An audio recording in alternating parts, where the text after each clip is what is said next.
What's up, everybody? Malik Atala here. Today is my next episode. It's the Helter Skelter episode. This is the prophecy and philosophy that Charles Manson portrayed to his followers. Some of them, there was an idea of a philosophy at the Spawn Ranch of Helter Skelter. So what was Helter Skelter? The words Helter Skelter came out of the Beatles' White Album, but what it came to mean to Manson, what he was preaching, was a race war. Manson and his family would stay at Canoga Park and they would spend hours listening to the Beatles' White Album. Charlie liked the song Helter Skelter because it says in the lyrics that it's coming down fast. Manson would always say that. He meant insanity is coming down, Armageddon all over the world.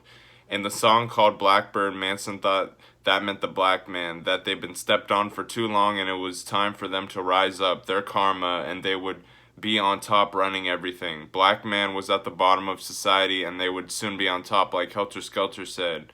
This is what Vincent Bugliosi said was true about Manson's motive for the murders. Manson told Paul Watkins, another family member, that in the summer of 1969, a family would be murdered in Beverly Hills with blood all over the walls in the white section of the city. Whites would think the blacks, Manson called them spades and Watts, would get blamed for the murders, and whites would start killing blacks in retaliation for the gruesome murders.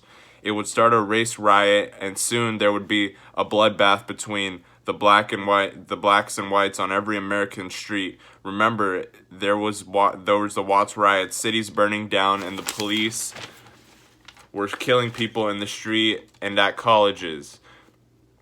There was a certain doom in the air, and at that time, people were anticipating things going bad and had expectations of certain Armageddon. This is what Manson told his family would happen in the summer, and they would have to escape to the desert to dodge the race war Manson predicted.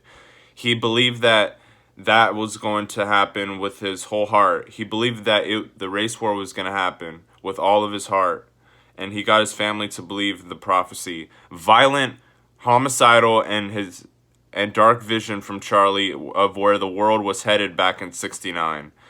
He said that when the race war started, they would go to the desert and be safe there. They would make babies and start a whole new civilization, like Charlie's own 12 tribes of Israel. And when the race war was going on, they would find a bottomless pit, and they would live underground with fruits from trees and lavender and honey from the pit. Leslie Van Houten said they went to the desert to look for the bottomless pit so they would hide there. And finally, when the blacks took over the world, Manson said he would take the reins of power because they were too dumb, Manson believed. They would listen to the Beatles albums, and Manson said that they were speaking to him beneath the lyrics of their songs. Manson told his family the Beatles would want a violent revolution. As the summer wore on, though, it wasn't happening. So one day, Manson told Paul Watkins that he was going to have to show Blackie how to do it, how to murder people in the white section. He thought he would be the spark to start the revolution. Helter Skelter. This is the definition of Helter Skelter Manson put after he was convicted.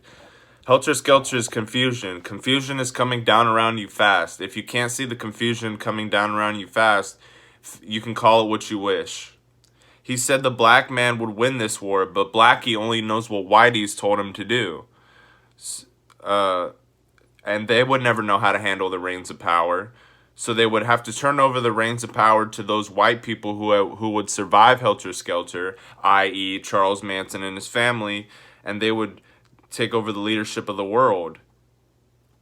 This philosophy wasn't even Charlie Manson's original idea. The end of the world and the savior prophecy came from someone called Krishnaventna in Box Canyon in 1949, 20 years before Charlie even grew up. He was in reform schools in 1949. They put that cult over on Charlie and said that these were the things he professed to his family members, which he did put his philosophy on his family. He used the isolation and feeling of an outside threat to work on his followers into emotional lather to where they'd be able to to be willing to kill people at his command. The conditioning and manipulation was genius. Every one of his followers were disenfranchised youth that were rejected. They all had they all had an unrelying reason why they would commit murder for Charlie. All these people that Manson had around them, he worked them up into an emotional lather, and soon Charlie would have the ultimate reason to convince his followers to kill for him, and that will be disclosed in the next in the upcoming videos I do. One quick thing before I go is Patricia Krenwinkel, Charlie Manson said that Katie was Manson's complete reflection. She was the one who would be willing to do anything that Manson told him. And even in a prison interview with Diane Sawyer later, in prison, Patricia Krenwinkel said, "All I did was what Charlie wanted me to do. That was the whole thing." Thank you everyone for watching. Like, subscribe, comment, and get me famous, motherfuckers. Malakatala signing out, bro.